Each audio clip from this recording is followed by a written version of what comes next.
Dydd da, dydd Brentinata, lovely day again, good morning and welcome to Kroeder Kroghen. Well, and Benzaith and you Penzaith and Keskasilians Kernewek, the conference on Cornwall. The conference is held twice a year, usually in Parenporth, and is usually based around a broad theme or topic. It's not a political conference, though often it encompasses areas which do enter areas of political debate. The conference has set up lots of working parties, one of which I'm chairman of, that's Scurzil, the working party on film and television development in Cornwall. And there's another on education, one on devolution, one on the Cornish legal system, Cornish Office of Information. Kernewek, the Cornish musicians group, was born out of Keskasilians Kernel. The Cornish Postal Services Liaison Group, Cornish Railways Liaison Group, Cornish Worldwide, Cornish Baton Links, and Cornish Alternatives to the Structure Plan. All those groups came out of Keskasilians Kernel. And lots of important people visit the conference. Yesterday morning I happened to bump into David Harris MP, who was there to escort Princess Rebecca Estrate, who was to address the conference on the plight of the imprisoned members of Ethiopia's royal family and their companions. And very shortly, today, this morning, I shall be dashing off, in fact as soon as Sunday finishes, because I'm over to see Matthew Taylor MP, who is addressing the conference in, well, just over half an hour's time at 12 o'clock, talking about recent developments in the health service in Cornwall. Now, the conference is organised by John Fleet and a small team of helpers, and by lawyer Paul Smales, who's featured in the news fairly recently as one of the principal organisers of the campaign to have Cornwall recognised by the European Economic Community as a European parliamentary constituency, separate from Plymouth, a parliamentary constituency in its own right. Well, it wasn't that topic that I discussed with Paul, but what I did ask him was, the conference is called Vanishing Cornwall. What does that title imply, and what topics would actually be discussed?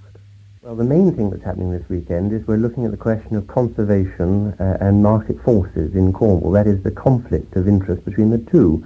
On the one hand, you have the interests of people who are very concerned about the environment in Cornwall, and on the other, you have the interests of people who are in many ways trying to improve the position, employment-wise, and in other ways down here. And this comes to a head in particular areas, in particular instances. For example, the Falmouth container port is a clear example of this clash of interests. Land's End is another one, and tourism generally in many areas is another example. So there are just a few examples of what we're looking at this weekend. Yn dathel yn parna, anira archans, gwainia total. Well, money tries to win, but there are other considerations in life, and I think people are, especially in Cornwall, are beginning more and more to realise that there are other considerations than just the interests of money and business and planners and so on. Oh, well, the considerations of our heritage and the landscape, the sheer beauty of Cornwall, the joy of living here in a clean environment, and without too many people coming in. This is one of the main dangers at the moment. It's projected there will be a population increase of something like 65,000 people by the year 2000. And that sort of increase in population is really intolerable. And this is one of the main factors that's giving rise at the moment to this desire for more land for building houses and factories and so on to provide work and housing for the increase in population. It's one of the things that I think a lot of Cornish people, a growing number of Cornish people, are very concerned about. So it's still level and gossip you, the levels and these Sosnick now, Nilu Dozama. Now that's a very difficult question. I'm not someone who's saying that no English people must come down at all.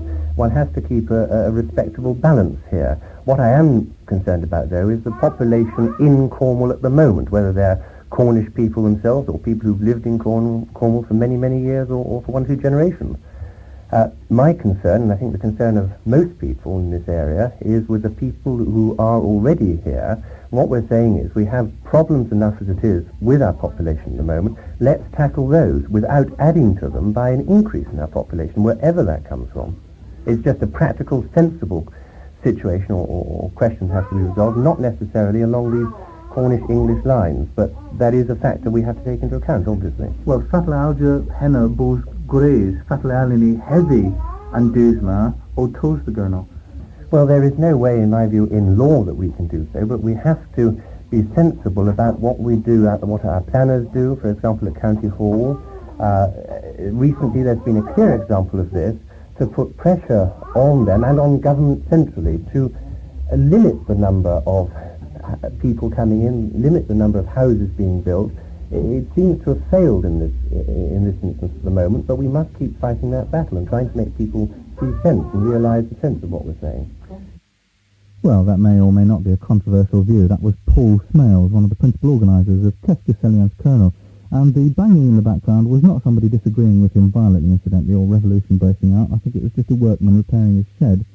And the high-pitched helloing was my 2.5-year-old son, Gowan, who is welcoming all the delegates as they arrived to the conference.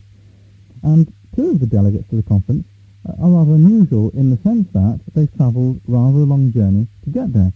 The names are Annelies, let me get this right. The names are Annelies and Hans Slutz, and they've come all the way from Holland to attend.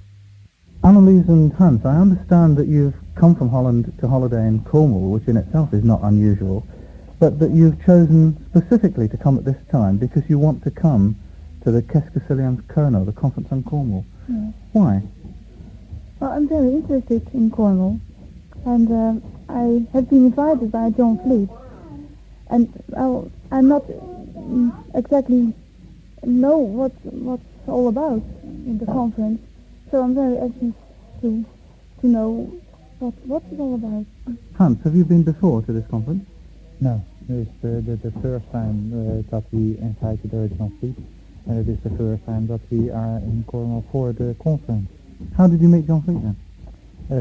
We meet John Fleet by the way of Sarah Rita. Mrs. Tricala. Yes.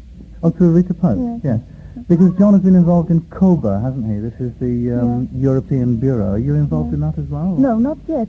Maybe But you in may the be. future. But well, I just have a look and well, what's going on.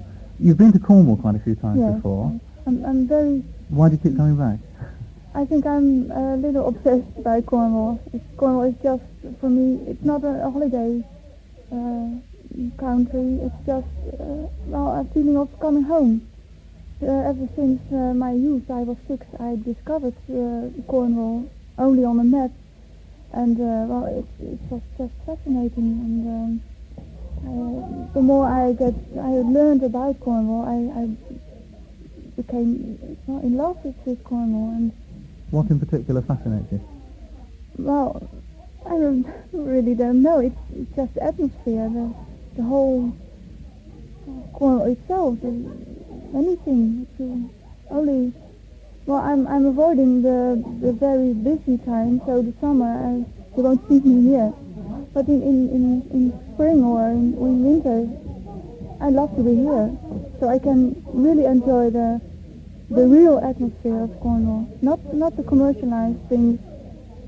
So you're fascinated by the real Cornwall. Have you noticed the Cornish language at all? Yes, well, just a small part of it. I don't know any word of it, but well, I'm learning. Well, you've seen it in the place names, won't you? So you're aware of that.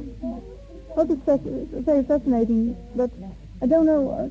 I don't understand anything about of it. It's just very fascinating. Well, the only Dutch I know is Goedemorgen. Very well. Goedemorgen. Very well. And I'll teach you some Cornish now, which is Muraas. That means thank you very much. Muraas. Murder. Yeah. My thanks to Annelies and Hans Slutz. Well, I have to dash off now because I've got to get to Keskasilian's Kernel at Perranporth pretty sharpish. Goedemorgen, in case you didn't understand it, is the Dutch for Mittinda, and I'm sure you know what that means by now. So I'll say Mittinda to all of you, and see you next week. Until then, die ganagui, God be with you. Die ganagui all.